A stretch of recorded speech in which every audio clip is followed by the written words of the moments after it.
kalugit, good afternoon. So ito si Madam tong na-trending ang video mga kalugit. Yung nagsigaw-sigaw siya ng kalugit ng kuko. So okay na ang kuko mo, Madam? Okay na, okay na. O hindi na namaga? O dami nagsabi bakit di-order ko ang kuko ni Madam. So ito ang katunayan na okay na ang kuko mo, Madam. Bumalik talaga. Bumalik si Madam para ireklamo ako. Char. So bumalik si Madam. Ang kanyang gagawin na naman sa hair is ang kanyang buhok mga kalugit. Nasunog ang kanyang buhok mga kalugit. So sabi ko sa kanya, pinilit ko siya magpa-protein last time. So kakatas niya lang magpaayos ng hair at to mga kalugit. Kakatas lang. Upo dito. Kakatas niya lang mga kalugit, nagpaayos doon sa ibang salon, sabay sa kuko niya, nabaga ang kuko niya. Tapos bumalik na naman si Madam dito para ipaayos ang kanyang hair na sunog. O, tanawan yung mga kalugit, oh. Pakita natin ang hair ni Madam. So mga kalugit, tanawan yung buhok ni Madam. Ayan, oh, sunog kaayo mga kalugit. Ang ginawa sa hair ni Madam is giriband ni siya, right? Giriband ang iyang buhok kag gibugbog sa color. So hindi man ta mag-ingon nga expert gid no, ay hindi man kita mag-ingon nga ano jud nga perfect, pero dugay na si tagal ka ninduay nagpaayos no. Mga pila ka tuig. 2 years po. 2 years wala ka paayos si Madam. So pagpalinis sa kuko 2 years din na maga iyang kuko. Be okay patanawas ang kuko mo dambe kung okay na. Doble na, okay na siya. Hindi na sakit. Ayan na kuko ni Madam. Buta nga nagpulpos. Okay na siya. Tapos, mabalik na naman si Madam kasi nagpaayos daw sa isang salon, no? O, nasunog iyang buhok, mga kalugit. Grabe ka, yung mga kalugit. So, buhok na naman ang ipaayos ni Madam. Instead, kuko na, buhok na naman. Tama, gidam nung gisabi ko sa imo nga. Tama, Jod, ay nga, muhay siya nagpa-protein last time. Para makita, Jod, ang ano, basi may ingon nga nindot ang result ato diri di ay char lang. So tanawa, grabe ang sunog niya mga kalugit. So ang buhaton nato ni Dam, kay ang last time ang gibuhat si nasubrahan ni siya ka ano, bulong. For example, kano wala siya nasunog diri sa sulod. Wala. Kay tungod healthy ang hair niya diri sa likod. Unlike diri, feel ko gapakulay ka sa ibang nasod. Ano? So wala na ano siya nasubrahan ni siya color kag plansya ang imong buhok. Tapos nasubrahan ka gamot sa ribbon. Tapos, sa color pagid siya, isabay siya ba? Wala man problema, tani nga isabay, roting ka lang tani. Oo. Ayan. Pero hindi man ta mapiling expert, no? So, lantawan yung mga kalugit, oh. Oh, pwede pa siya, oh. Magtindog pa na siya, Madam. O, tanawan mo. Oh, grabe ko, ayo. So, karon tapos na si Madam nagpa-opera ng kuko.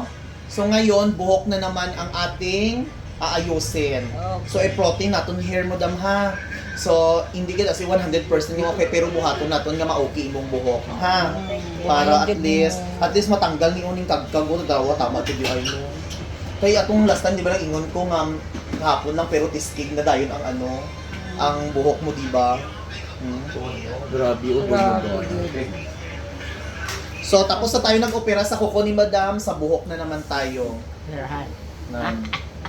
Okay. Sige, sige. Balik lang yan. Si Mother mo, hindi may pakulay daw. Ay, oo. Sige, pakulay mo yan. Parang di Sandra, di. malingaw. So, ayan. Ready ka na, Madam? Ready na, ready. Tatawi lang, Beng. Ready na, ready. Hello, ay, grabe kayo daw mo. Gimorder ang kuko mo, gisunog imong buhok. Ay, nako. Ayaw sabihin ang pangalan sa salon. Pwede? Wag! Grabe no, gimaga imong kuko, tapos... Gusto kayo mabalik dito para mag-wild ko? Biskot, yatay nila. Ilag yung As border. in? Grabe. So, siya yun mga kalugit nga, ano ha, nga tong nakita nyo sa video. So, dami nag-comment daw nga, Oo. gimorder ko daw kuko mo, tapos Yeah. mas lalo mamaga daw imong kuko. Ikaw daw magsabi, Madam B. Hindi siya natural lang na magsigaw-sigaw ko kasi masakit. Kasi first time. Pero, nakuha yun siya, na-heal yun siya. Siguro 1 day lang, 2 days, di ba sabi mo na hindi basain? After no, nabasa ko kanina, ganun Tapos siya. okay na. O, di ba? Wala. Kayo kasi, puro kayo daldal. Huwag ka magdaldal, pangit yon. O, di ba? Huwag kayong magdaldal. Papangit ka. So, ayan mga kalugit. Diba? Kasi sikat sa mga basa, ano ka ba? Dami nagsasabi ng mga ano, hindi daw ako marunong, hindi daw ako marunong maglinis. Tingnan nyo si Madam, bumalik naman siya. Akala ko magre-reklamo siya ngayon. Oo, dapat nga magreklamo ako. Magreklamo ako, bakit gumaling agad yon? So ayan mga kalugit, ready ka na Madam, i-protein na to hair mo. Sige ha? na, please. Oh, ayan i-ampo lang natin Madam. Ha, kay mag-attend na akong graduation sa Manila pa, o diba? Oh, okay na siya Dam.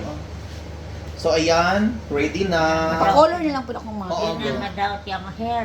Ayusun ganin niya. Ayuso na to hair niya. Kay nadaot iyang buhok. Ang buhok sa parlor, nagatuan na to. Ito kadaot. Ay, so Lord, ang mga parlor na Pwede mo i-shout out. Char lang. Ayaw. Hi mga kalugit. So ayan mga kalugit. May customer tayo mga kalugit, no? So namaga ang kuko ni Madam. Pati buhok niya namaga. Nagpalinis sa isang salon. Nasunog ang kanyang buhok mga kalugit, oh. Tanawan nyo. Oh. So ang gagawin namin sa hair ni Madam mga kalugit. So i-retouch natin mga kalugit, no? Ayuso nato. I-protein treatment natin mga kalugit para mabuhi ang iyang buhok mga kalugit. Tanawan nyo, oh. Grabe ka sunog mga kalugit, tanawan nyo oh. Gikan pa ni si Madam sa Israel ka Madam no? Oh, gikan pa ni si Madam sa Israel para magpuli diri magpagwapa pero ang resulta sunog. Hala oh, tanawan nyo mga kalugit, sunog kaayo ang buhok niya.